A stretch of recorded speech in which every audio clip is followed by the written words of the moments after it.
Ayah saya meninggal saat saya masuk pesantren. Dan baiknya saya rasakan luar biasa. Beliau mengajar di musalla kecil dulu, sekarang jadi masjid. Itu saya selalu di bawah. Beliau mengajar, saya tidur. Sekarang gantian, saya mengajar, beliau tidur. Dan kadang dipangku, gendong sampai pulang. Saya pernah sengaja pura-pura tidur untuk ingin tahu apa yang dikerjakan ayah saya di jalan. Jaga betul supaya nggak bangun. Begitu saya disimpan di kasur dan bangun, diajak bercanda. Saya mau masuk pesantren, beliau nggak sempat ngantar. Saya bertemu, beliau menangis, peluk saya, minta maaf, nggak bisa ngantar ke pesantren. Saya belum mengerti apapun saat itu. Saya bertekad, insya Allah saya belajar dengan sungguh-sungguh. Sepekan 2 pekan saya dapat panggilan pulang. Saya tanya pada kakak saya yang ikut, sekarang ada di sini, di mana ayah? Beliau nggak jawab. Sampai di Bandung, paman saya, beliau sekarang Sekom MUI Jawa Barat, langsung menyampaikan, nampaknya nggak akan terkejar sampai sana, mungkin sudah dimakamkan. Saya ngerti, paham saat itu bahwa beliau telah wafat. Maka saya pulang. Maghrib saya sampai, saya dapati ibu di ruangan tengah. Saya datangi, saya menahan tangis, tidak menangis sedikit pun untuk membahagiakan ibu saya. Saya datang, saya peluk, saya temani tidurnya. Itu pertemuan saya dengan ayah saya terakhir di mimpi. Saya bermimpi melihat sudah pakai kemeja, tersenyum, mendadah saya. Sudah. Besoknya saya cari ke kamar, ternyata Allahu Akbar, apa yang selama ini saya pelajari di pesantren, kitabnya sudah ada di kamar semua, sudah disiapkan. Saya menangis saat itu. Saya bawa mushaf. Jadi bapak saya, ayah saya, itu bajunya pun saat wafat dibagikan kepada sahabat-sahabatnya. Bajunya, kitab-kitab ini dibagikan. Ibu saya menunjukkan kemudian ada jam yang nanti nak pakai. Saya bilang, simpanlah. Saya bawa mushaf. Dengan mushaf itu saya duduk di ruangan tengah, saya menghadap ke kiblat dan saya mohon kepada Allah, ya Allah, saya tak punya kemampuan lagi membahagiakan ayah saya saat hidup di dunia, tapi mohon jadikan setiap huruf dalam Al-Quran ini, ya Allah, pahalanya mengalir untuk ayah saya. Begitu saya bacakan saat itu, tak bisa saya berhenti, dan tiba-tiba langsung masuk ayatnya, artinya, posisinya, nomornya, gak pernah berhenti, masuk. Saya bertekad ingin berbuat baik. Puncaknya saya sekolah. Ibu, ya Allah, saya ingin berbakti pada ibunda saya. Anda tahu apa yang terjadi? Demi Allah saya katakan, ketika Anda bersabar, ibu saya, Bu, Pak, itu krisis 97 waktu krisis. Saya masuk pesantren, saya diberikan sempurna bekal seperti anak-anak lain. Rupanya ibu saya sudah tanya kepada santi-santi, orang tuanya, berapa bekal Anda kasihkan? Dikasih yang paling tinggi itu dikasihkan pada kami tiap bulan. Saya terima. Satu kali libur saya pulang dari jauh, ibu saya tersenyum melihat sedang jemur pakaian lihat saya. Begitu saya tiba, kaget saya.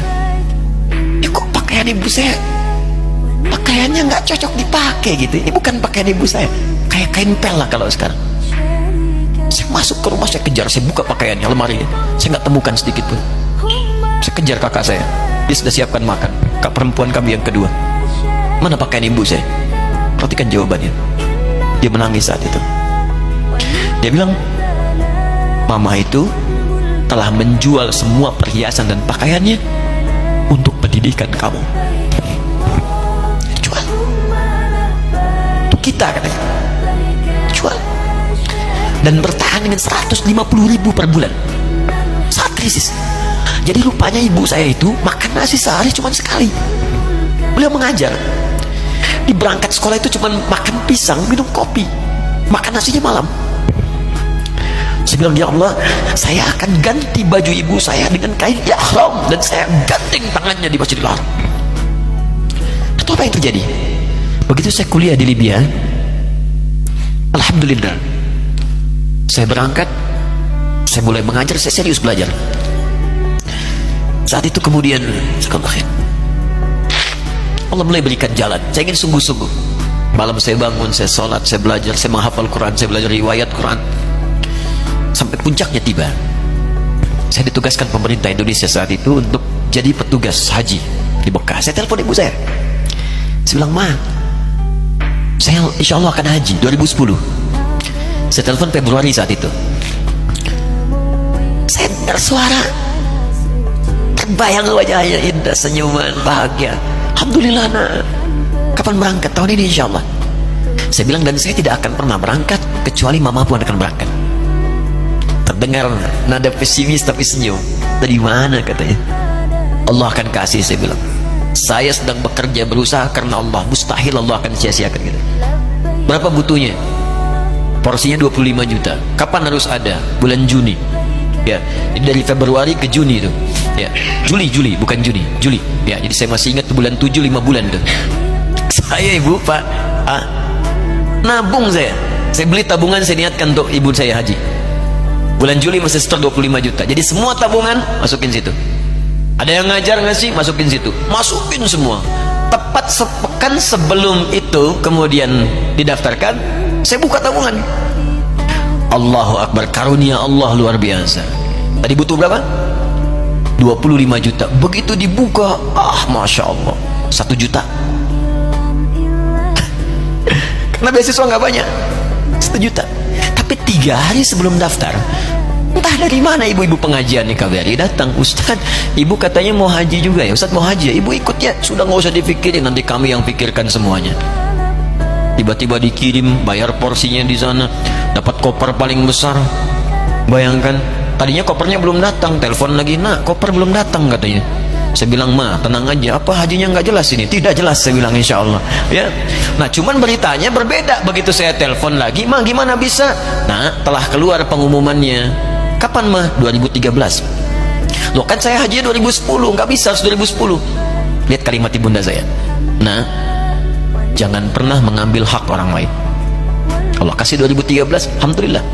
Saya bilang, Ma, kita tidak harus mengambil hak orang lain, tapi kita meminta kepada Allah yang memanggil kita. Boleh jadi Allah akan berikan tambahan kuota pada tahun ini. Doa lagi, minta, langsung ke masjid.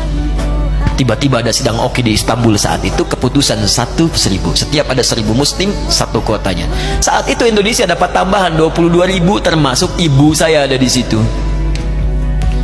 Ya, acara malam Al-Qadar 27 Ramadan malam, masih ingat betul, saya jadi MC dengan rektor pada saat itu. Saya nggak pernah bawa handphone, tiba-tiba handphone itu saya bawa, berbunyi kemudian telepon itu.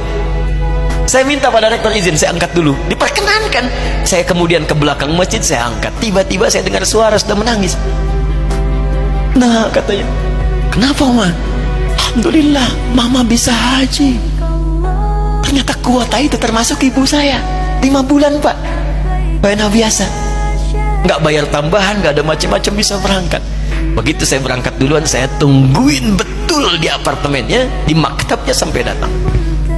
Begitu sudah datang, saya nggak sapa, saya lihat dari jauh. Bahagianya saya bisa mengganti pakaian tadi yang lusuh dengan kain ihram. Saya perhatikan, saya ikuti dari belakang. Di lift, saya ikuti. Di jalan, saya ikuti. Begitu sampai Masjidil Haram, saya gandeng tangannya.